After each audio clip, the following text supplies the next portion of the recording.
Jamaah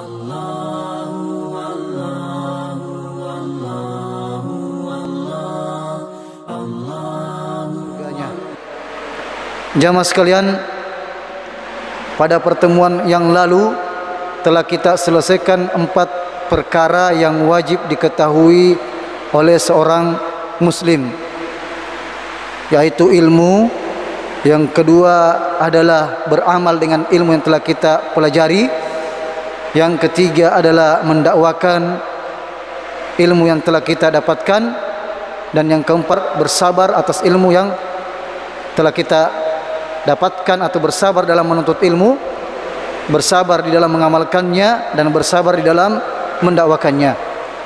Dan sekarang kita memasuki pada poin yang berikutnya, yaitu qala rahimahullahu ta'ala, i'lam rahimakallah, berkata Syekh Muhammad At-Tamimi rahimahullah, i'lam rahimakallah, ketahuilah wahai semoga engkau dirahmati Allah Subhanahu wa ta'ala, annahu yajibu ala kulli muslimin wa muslimatin ta'allum hadhihi thalath al-masail wal amal bihinna, bahwasanya diwajibkan atas setiap muslim dan muslimat mengetahui 3 masalah dan mengamalkannya.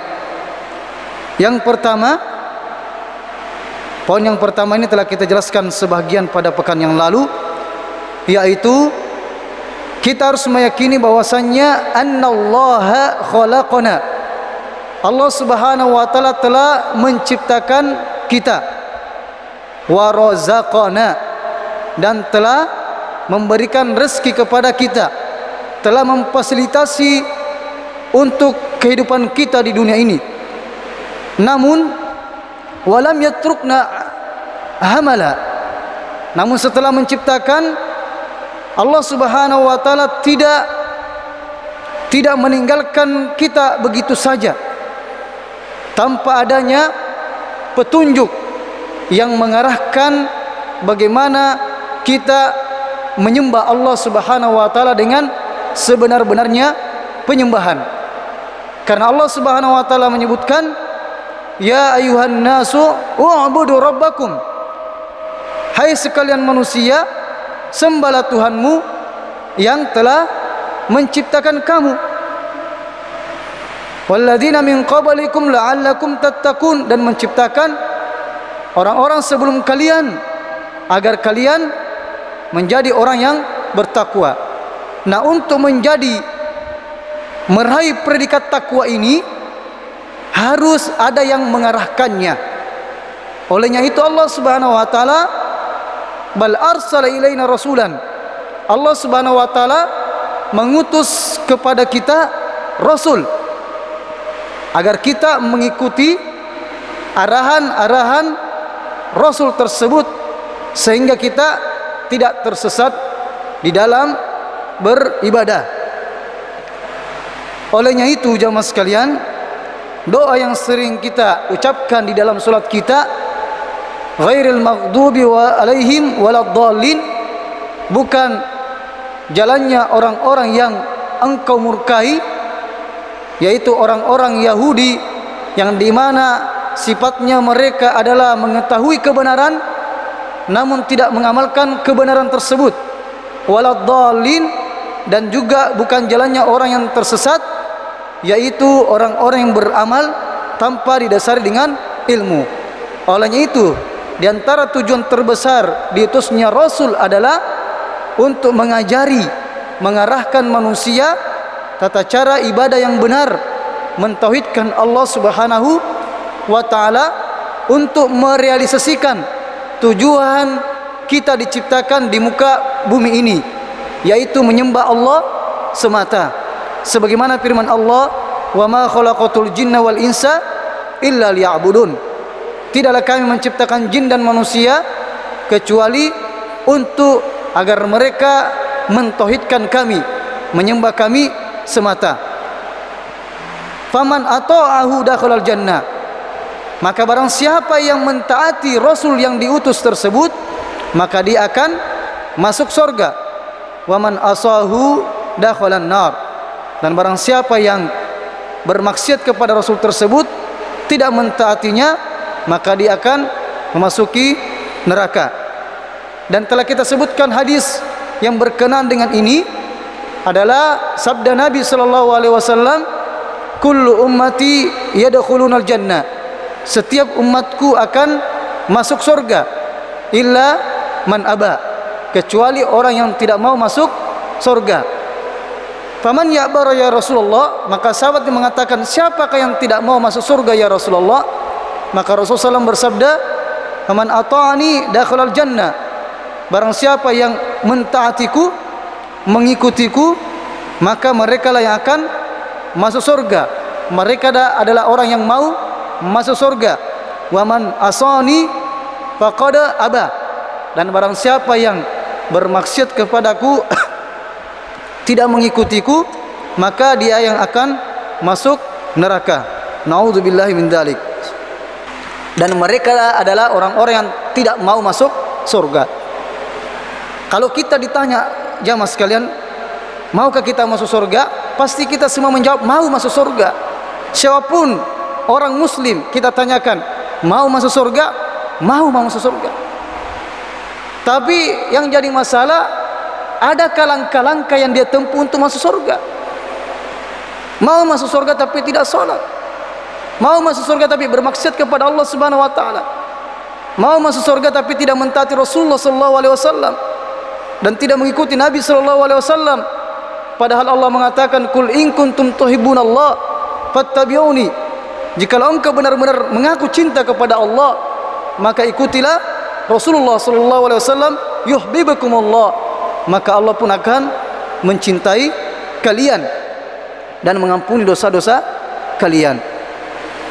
Ini yang pertama jemaah sekalian, bahwasanya kita harus meyakini Allah yang menciptakan kita, memfasilitasi kehidupan kita di dunia ini. Kalau kita sudah mengetahui hal itu jemaah sekalian, Allah yang menciptakan kita dan memfasilitasi kehidupan kita, maka sungguh-sungguh kita sangat durhaka kepada Allah Subhanahu wa taala di saat kita diberikan nikmat namun kita tidak mentaati Allah dan bahkan bermaksiat kepada Allah. Naudzubillahi min dzalik. Kalaulah saja makhluk jamaah sekalian, orang tua yang telah menafkahi kita, ibu kita misalnya telah mengandung kita selama 9 bulan, kemudian menyapi kita selama 2 tahun sampai membesarkan kita sampai sekarang ini. Kemudian anak tersebut, kita sebagai anak diperintahkan untuk ini dan itu, kemudian kita tidak mendengarkannya, bahkan kita hanya mendengarkan orang lain. Tentunya ini merupakan kedurhakaan.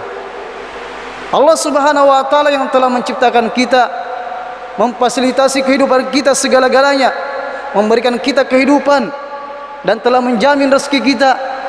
Namun ketika Allah Subhanahu wa taala memerintahkan kita, kita justru berpaling kepada Allah Subhanahu wa taala dan justru bermaksiat kepada Allah Subhanahu wa taala. Naudzubillahi min dzalik. Oleh karena itu, di saat kita bermaksiat, Allah berhak menghukum kita. Allah berhak menghukum kita karena kita sendiri yang bermaksiat kepada Allah, tidak bersyukur kepada Allah. La in syakartum la azidannakum, kalau kalian bersyukur akan ku tambahkan nikmatku kepadamu.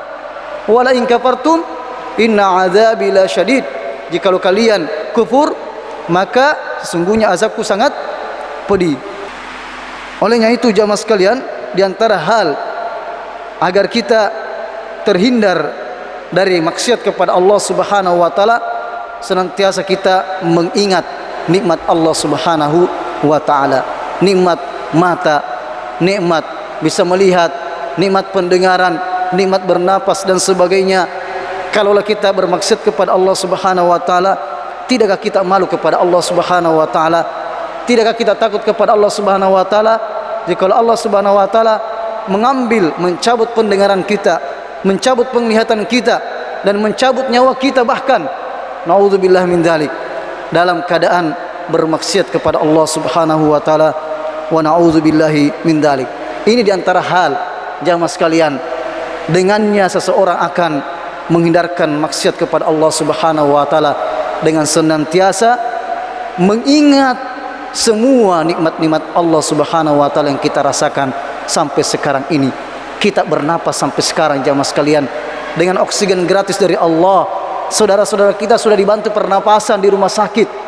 Tidakkah kita merasa sadar seandainya kita yang ada di rumah sakit, kita akan betul-betul merasakan begitu nikmatnya bernapas dengan oksigen gratis. Kalau kita selalu menyadari semua itu, kita akan malu kepada Allah Subhanahu wa taala. Kita pergunakan mata kita untuk apa? Allah yang memberikan mata untuk kita untuk melihat. Lalu kita gunakan untuk apa? Bermaksud kepada Allah? Ataukah kita pergunakan kepada hal-hal yang Allah ridhoi? Semoga Allah Subhanahu wa taala mengistiqomahkan kita dan menjaga kita dari berbagai keburukan dan kemaksiatan. Kemudian jamaah sekalian, dari sini kalau kita meyakini Allah Subhanahu wa taala yang memberikan rezeki, yang mengatur rezeki, yang telah membagi rezeki, maka kita akan merasa tenang, tidak akan hasad kepada saudara kita, karena kita yakin Allah yang sudah bagi-bagi rezeki. Dan manusia, lan tamuta nafsun, manusia tidak akan mati, bahkan sekalipun hewan tidak akan mati sampai mereka menghabiskan rezekinya. Kalau kita sudah sadari semua itu, yakin semua itu, kita tidak akan hasad sama saudara kita. Kita akan berusaha, silakan berbisnis, yang penting halal. Allah yang mendatangkan konsumen. Iya, yang penting kita berusaha. Ya, coba kita lihat di pasar itu, hampir semua jualan sama, berdekatan lagi. Kenapa kita mau dikalah dengan keyakinan mereka? Saya yakin di sini banyak ngejual yang di pasar, ya bisnis, sama jualannya, berdekatan lagi. Itu karena apa? Yakin terhadap rezeki Allah. Allah sudah bagi-bagi itu rezeki. Ya, kalau kita pergi bersafar misalnya ke Makassar, hampir tiap daerah itu ada ya penjual jagung, jagung semua. Ke sana lagi dange semua, sama semua jualannya. Ke sana lagi roti mar semua. Kenapa? Yakin terhadap pembagian rezeki Allah Subhanahu wa taala. Ini jamaah sekalian yang harus kita yakini. Allah tidak akan salah dalam memberikan rezeki, karena Allah sudah tetapkan di Lauhul Mahfuz dan telah dicatat oleh malaikat sebelum kita dilahirkan, setelah umur kita sudah diberikan ruh dan sebagainya. Kita harus yakini semua itu, maka hidup kita akan tenang, tidak merasa was-was dan sebagainya. Yang penting ada usaha. Ya, olehnya itu dalam masalah tawakal ini Nabi SAW bersabda, "Lau tawakkaltum," seandainya kalian bertawakal, "alallahi haqqa tawakkuli," dengan sebenar-benarnya tawakal, maka Allah Subhanahu wa taala akan memberikan rezeki kepada kalian sebagaimana Allah Subhanahu wa taala memberikan kepada seekor burung. Keluar pada pagi hari dalam keadaan perut lapar, pulang dalam keadaan kenyang. Intinya apa? Tawakal itu tidak boleh tinggal saja. Burung saja harus keluar, pulang dengan perut kenyang. Jadi tawakal itu bukan berpasrah saja, tidak, harus ada usaha. Karena ini merupakan hikmah dari Allah Subhanahu wa taala. Kecuali memang kalau kita tidak bisa lagi kemana-mana, sakit di atas pembaringan, rezeki akan datang terus selama kita masih hidup. Jangan khawatir jamaah sekalian, kita tidak akan mati sampai kita menghabiskan rezeki kita. Makanya Rasulullah SAW mengatakan, seandainya kalian betul-betul bertawakal dengan sebenar-benarnya tawakal kepada Allah, maka kalian akan diberikan rezeki oleh Allah Subhanahu wa taala sebagaimana Allah memberikan rezeki kepada seekor burung yang keluar dalam kelaparan pada pagi hari dan pulang dengan kenyang. Ya, keluar saja, yang penting kita sudah ada usaha, misalnya kita mencari nafkah dan sebagainya, itulah yang kita dapatkan, itulah rezeki kita. Yang penting kita menghindari kemaksiatan kepada Allah Subhanahu wa taala. Karena di antara yang menghalangi rezeki adalah kemaksiatan. Di antara penyebab terhalangnya kita dari rezeki adalah kemaksiatan. Yang paling parah adalah terhalanginya kita dalam ketaatan disebabkan kemaksiatan. Kalau masalah dunia mungkin ya bisa, tapi kalau masalah ketaatan, kita sadari sendiri jamaah sekalian, sudah berapa tahun kita belajar bagaimana kondisi keimanan kita, kondisi ketaatan kita, apakah semakin kuat, semakin maju ketaatan kita, semakin bertambah atau justru semakin berkurang, semakin kendor? Nauzubillahi min dzalik, sudah meninggalkan sama sekali ketaatan. Ini harus kita introspeksi diri kita. Ini disebabkan boleh jadi karena kemaksiatan. Nauzubillahi min dzalik. Bahkan di antara salafus saleh mengatakan, aku terhalangi salat malam sampai 4 bulan bahkan 5 bulan disebabkan karena kemaksiatan yang pernah saya lakukan. Nauzubillahi min dzalik. Maka kita berusaha introspeksi diri kita, karena ini merupakan di antara nikmat yang sangat terbesar yang Allah berikan kepada kita, bisa melakukan ketaatan. Olehnya itu kita senantiasa meminta kepada Allah agar Allah Subhanahu wa taala menolong kita agar kita bisa berzikir, mensyukurinya dan memperbaiki ibadah kita kepada Allah Subhanahu wa taala. Kemudian tentang mutaba'ah Rasul, Allah Subhanahu wa taala mengutus kepada kita Rasul. Ini masih poin pertama. Jadi Allah Subhanahu wa taala, kita harus meyakini Allah Subhanahu wa taala menciptakan kita, memberikan kita rezeki, dan mengutus kepada kita Rasul agar kita mengikutinya. Di dalam Al-Quran kita dapatkan Allah menyebutkan syubhat atau tanggapan orang-orang yang tidak mau mengikuti ajaran Rasulullah SAW. Allah menyebutkan, wa idza qila lahum ittabi'u ma anzalallahu qalu bal nattabi'u ma alfaina alaihi aba'ana. Kalau dikatakan kepada mereka, ikutilah apa yang diturunkan Allah kepada Rasulnya, maka justru mereka mengatakan, ini sudah jelas dari nenek moyang kami, ini yang kita ikuti. Ini dari zaman dahulu ini, jamaah sekalian, sampai sekarang kita pasti mendengarkan yang seperti ini. Apalagi tradisi-tradisi yang mengandung kesyirikan. Asalnya tradisi itu tidak dilarang, tapi kalau selama dia melanggar syariat Allah Subhanahu wa taala atau bahkan mengandung kesyirikan, maka ini tidak boleh dilaksanakan. Ini namanya Olehnya itu tidak boleh kita mengatakan orang itu masing-masing terserah berkreativitas masing-masing dalam tata cara ibadahnya. Dia mengatakan, saya ini telah sholat dengan cara mengingat Allah saja.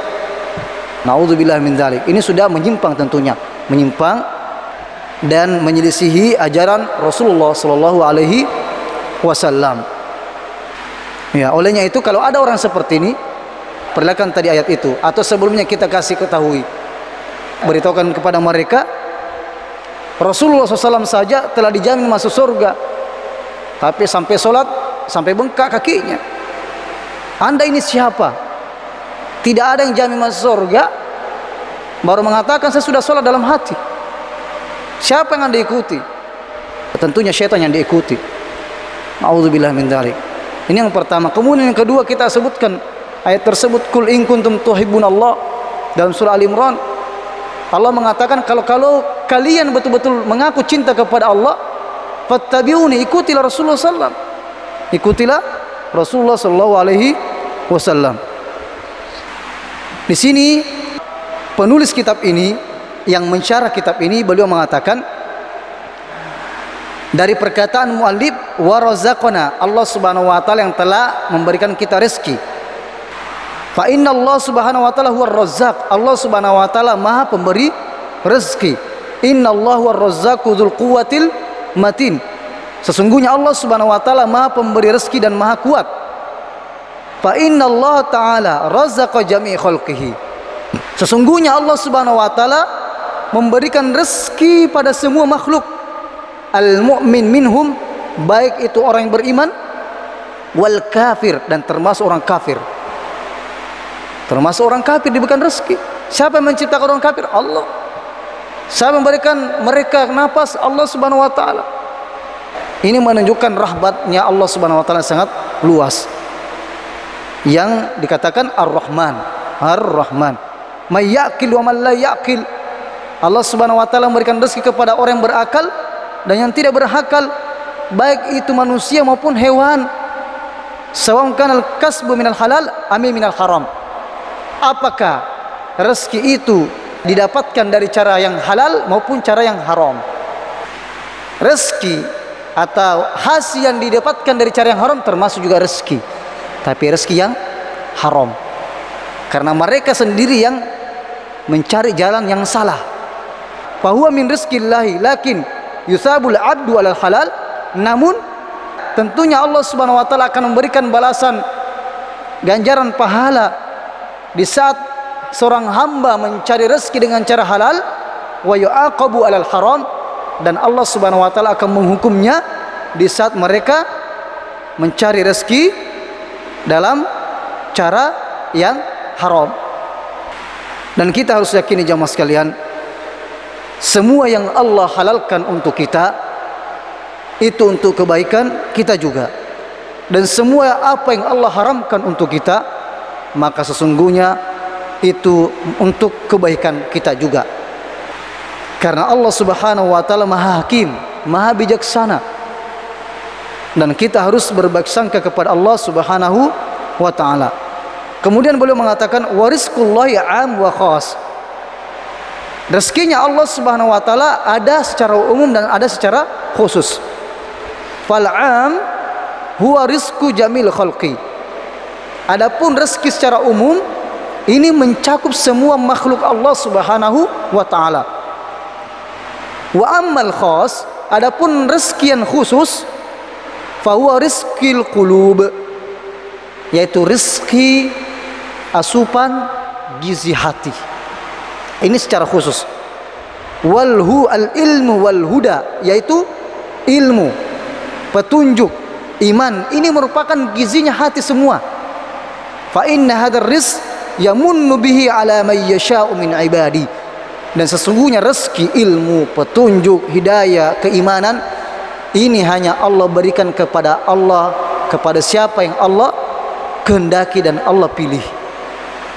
Olehnya itu hidayah merupakan nikmat yang sangat besar yang perlu kita syukuri, karena tidak semua hamba Allah Subhanahu wa taala diberikan hidayah. Dan tentunya jamaah sekalian, untuk mendapatkan hidayah Allah Subhanahu wa taala harus ada usaha, harus dijemput.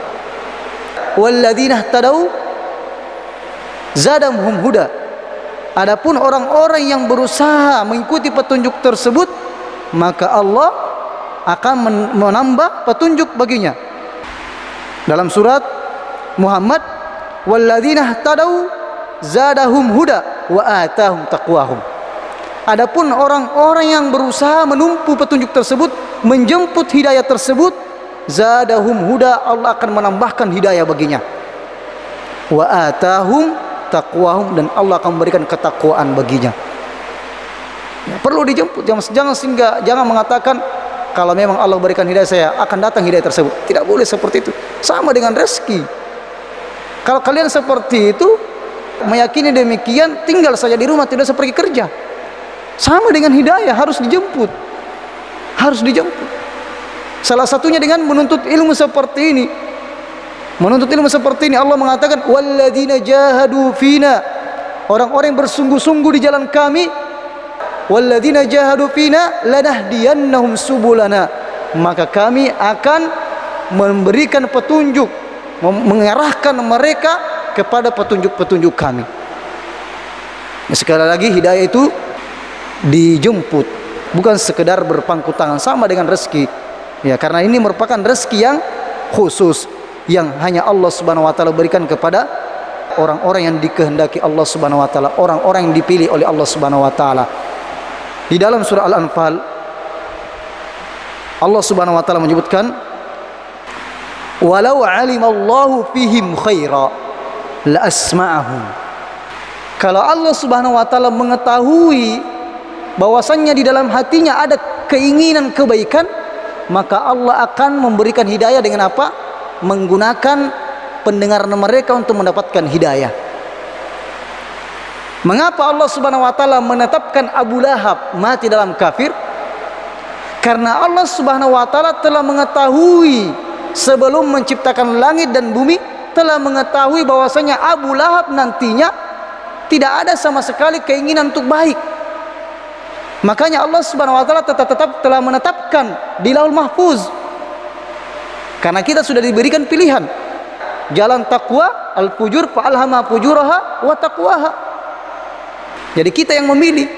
Tapi sekali lagi, innallaha la ya'muru bil fahsya. Allah tidak menyuruh kita berbuat kemaksiatan. Tapi kita ada dua pilihan. Allah Subhanahu wa taala menetapkan Umar akan menjadi penghuni surga, akan mendapatkan hidayah, karena Allah tahu sebelum Allah menciptakan Umar, bahkan sebelum menciptakan langit dan bumi, Allah sudah tahu bahwasanya Umar nantinya akhirnya akan memilih hidayah, memilih keimanan. Olehnya Allah mengatakan apa? Fa amma man a'ta wattaqa. Barang siapa yang menginfakkan hartanya, bersedekah dengan apa? Wattaqa, disebabkan karena takwa. Karena ada orang yang menginfakkan hartanya bukan karena takwa kepada Allah. Wa saddaqa bil husna, dan juga karena mereka yakin akan ada balasan dari Allah Subhanahu wa taala. Apa jadinya? Fasanu yassiruhu lil yusra, maka Allah Subhanahu wa taala akan memudahkan kemudahan baginya. Fasanu yassiruhu lil yusra, akan memudahkan kemudahan baginya, dimudahkan jalan baginya. Sebaliknya, wa amma man bakhila, adapun orang-orang yang bakhil, wastaghna, dan merasa cukup dengan apa yang mereka dapatkan, ini kan hasil usaha saya, mengapain saya bersedekah? Kenapa? Wa kadzdzaba bil husna, karena mereka mendustakan ada balasan dari Allah Subhanahu wa taala, mendustakan adanya surga. Apa jadinya? Fasanu yassiruhu lil usra, maka Allah akan mudahkan kesulitan baginya. Nauzubillah min dzalik. Allah akan mudahkan kesulitan. Belum mendapatkan kesulitan sudah dimudahkan kesulitan baginya. Nauzubillah min dzalik. Ini akibat orang-orang yang bakhil. Jadi ini harus kita yakini bahwasannya hidayah itu harus dijemput. Maka perbanyaklah kebaikan-kebaikan, walaupun itu kebaikan yang terutama kebaikan-kebaikan yang tidak ada mengetahui kecuali Allah dan kita. Karena amalan-amalan seperti inilah yang akan menyelamatkan kita. Yakhtassu bi rahmatihi may yasha. Allah Subhanahu wa taala mengatakan, Allah Subhanahu wa taala mengkhususkan rahmatnya kepada siapa saja yang dikehendakinya. Wallahu dzul fadlil azim, dan Allah Subhanahu wa taala memiliki keutamaan yang sangat agung. Wallahu akhrajakum min butuni ummahatikum. Allah Subhanahu wa taala yang telah mengeluarkan kita dari perut ibu kita. Siapa yang keluarkan? Allah.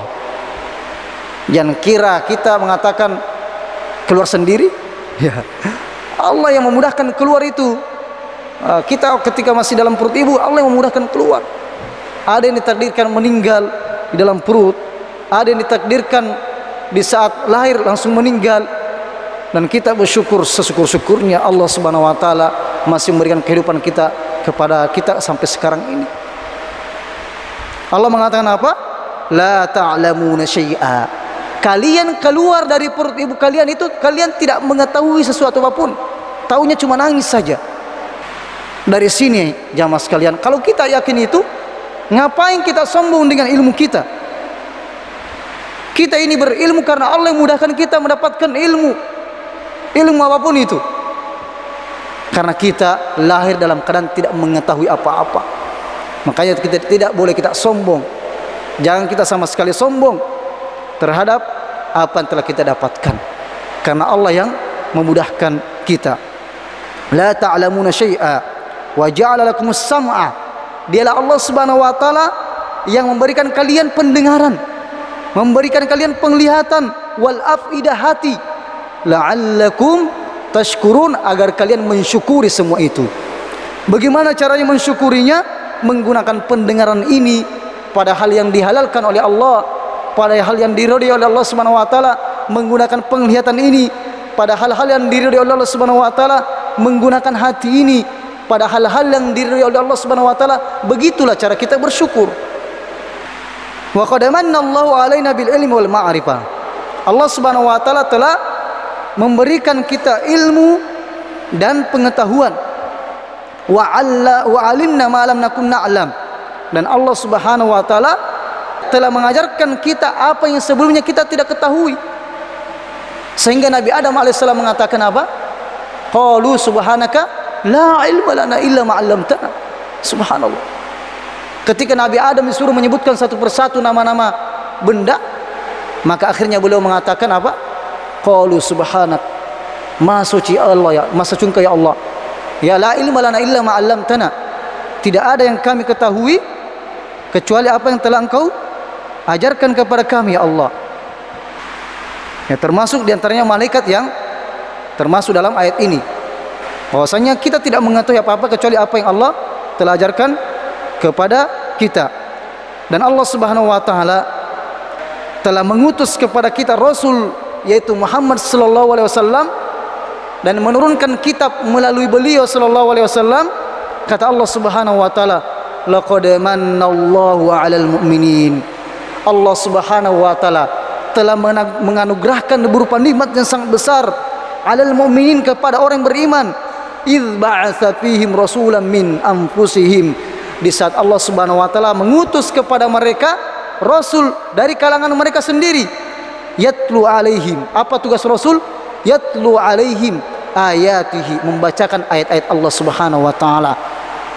Wa yuzakkihim, dan memberikan tazkiyah kepada mereka, mengajari tentang ya bagaimana mereka mentazkiyah diri mereka dengan ketaatan dan amal-amal yang lain. Wa yu'allimuhumul kitaba wal hikmah, dan mengajarkan Alkitab dan hikmah yaitu hadis Rasulullah sallallahu alaihi wasallam. Wa in kanu min qabl fi dhalalin mubin, padahal mereka sebelumnya tidak mengetahui apa-apa sama sekali. Olehnya itu jamaah sekalian, dari ayat ini diantaranya kenapa kita mesti dan wajib beriman kepada Rasul dan wajib mencintainya, karena Allah Subhanahu wa taala yang mengutusnya untuk mengajari kita. Dari mana kita mengetahui tata cara salat? Dari Rasulullah SAW. Dari mana kita mengetahui cara berwudu, bahkan membaca Al-Quran dengan yang benar? Tentunya semua dari Rasulullah SAW. Maka mengapa kita tidak mengatakan cinta kepada Nabi SAW dan membuktikan cinta kita kepada beliau SAW? Kemudian jamaah sekalian, yang kedua, tadi baru masih poin pertama ya, kan dijelaskan ada 3 masalah yang perlu kita ketahui. 3 masalah. Yang pertama tadi, meyakini bahwasanya Allah telah menciptakan kita, memberikan rezeki kepada kita, dan tidak membiarkan begitu saja, tapi mengutus Rasul kepada kita untuk kita ikuti, untuk mengarahkan kita tata cara ibadah yang benar kepada Allah Subhanahu wa taala. Ini poin yang pertama yang wajib kita ketahui. Dan penjabarannya, terperincinya tadi telah kita jelaskan. Yang kedua yang perlu kita ketahui, yang wajib kita ketahui, annallaha, sesungguhnya Allah Subhanahu wa taala la yarda, tidak ridho, sama sekali tidak ridho, ayyushrak ma'ahu ahadun fi ibadatihi, sama sekali tidak ridho untuk disekutui, dipersekutukan dalam beribadah kepadanya. La malakun muqarrabun, baik itu bersekutu kepada Allah Subhanahu wa taala dengan menyekutukannya dengan malaikat yang paling dekat, ataukah itu adalah nabi. Ya, Allah Subhanahu wa taala sama sekali tidak meridhoi persekutuan yang dilakukan oleh hamba dalam beribadah kepada Allah Subhanahu wa taala, walaupun yang disekutukan itu kepada Allah adalah malaikat atau rasul, bahkan sama sekali Allah Subhanahu wa taala tidak meridhoinya. Olehnya itu Allah menyebutkan wa annal masajida lillah, ketahuilah bahwasannya masjid ini merupakan milik Allah. Fala tad'u ma'allahi ahada, maka janganlah kalian menyeru, meminta kepada selain Allah Subhanahu wa taala. Janganlah kalian meminta kepada Allah dan juga meminta kepada selain Allah, tapi mintalah hanya kepada Allah Subhanahu wa taala, sebagaimana yang sering kita sebutkan dalam surat kita, iyyaka na'budu wa iyyaka nasta'in. Dalam suratul Baqarah juga Allah menyebutkan fala taj'alu lillahi andada. Setelah Allah Subhanahu wa taala menyebutkan bahwasanya Allah Subhanahu wa taala yang menciptakan kita, memberikan kita bumi ini untuk tempat kita tinggal, menurunkan hujan dari langit dan menumbuhkan tumbuh-tumbuhan.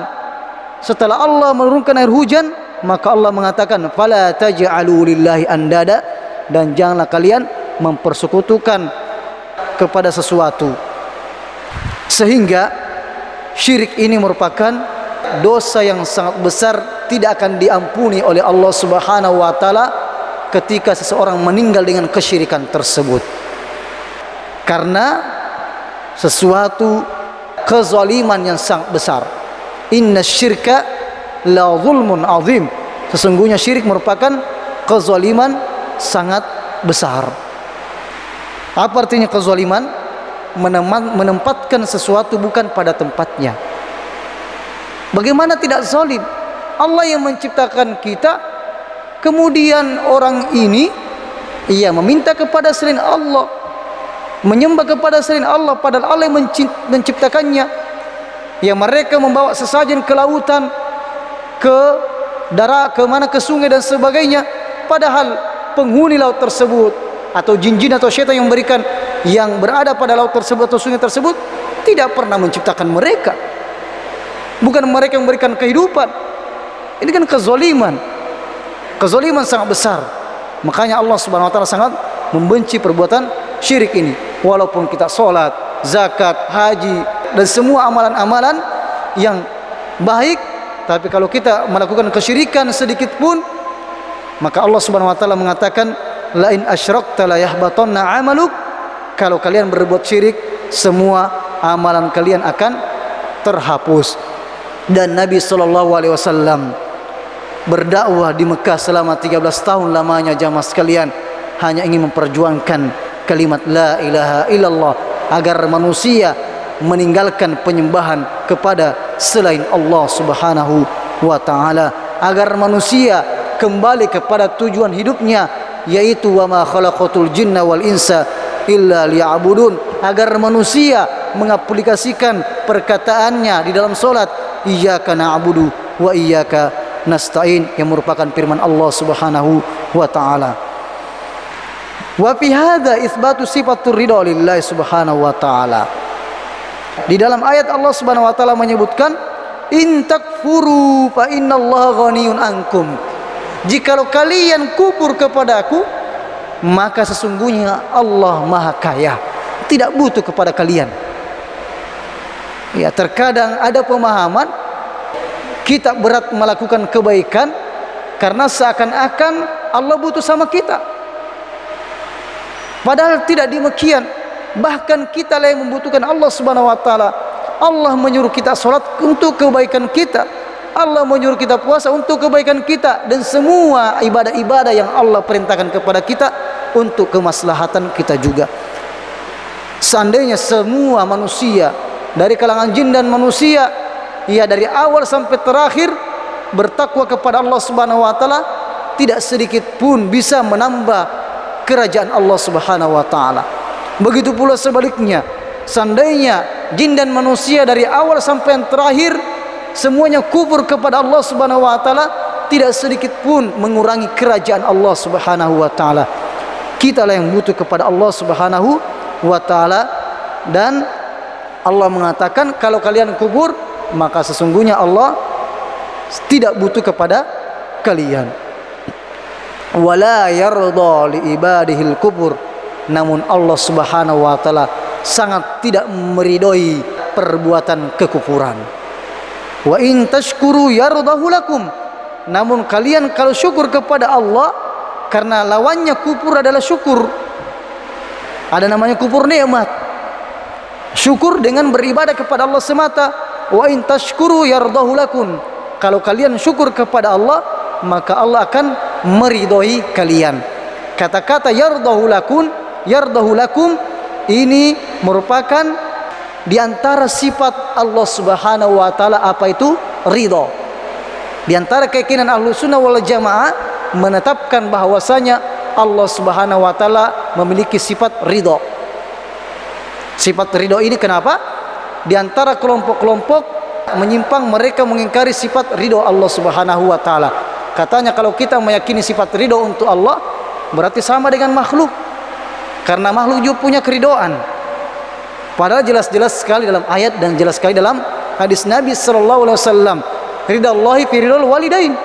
Ya, ridha Allah Subhanahu wa taala pada ridhonya orang tua, dan kemurkaan Allah pada kemurkaan orang tua, selama tentunya dalam kebaikan. Ya, kita jawab bahwasannya kalian meyakini bahwasannya Allah Maha melihat, Allah Maha mendengar, makhluk juga melihat, makhluk juga melihat, makhluk juga mendengar. Tapi kita meyakini bahwasannya Allah Subhanahu wa taala melihat dan mendengar tidak sama dengan penglihatan makhluk, tidak sama dengan pendengaran makhluk. Begitu juga kita meyakini Allah memiliki sifat ridha yang tidak sama dengan makhluk. Walam yakul lahu kufuwan ahad, dan Allah Subhanahu wa taala tidak ada yang menyamainya. Kemudian beliau mengatakan asyirku nau'an, syirik ada dua macam.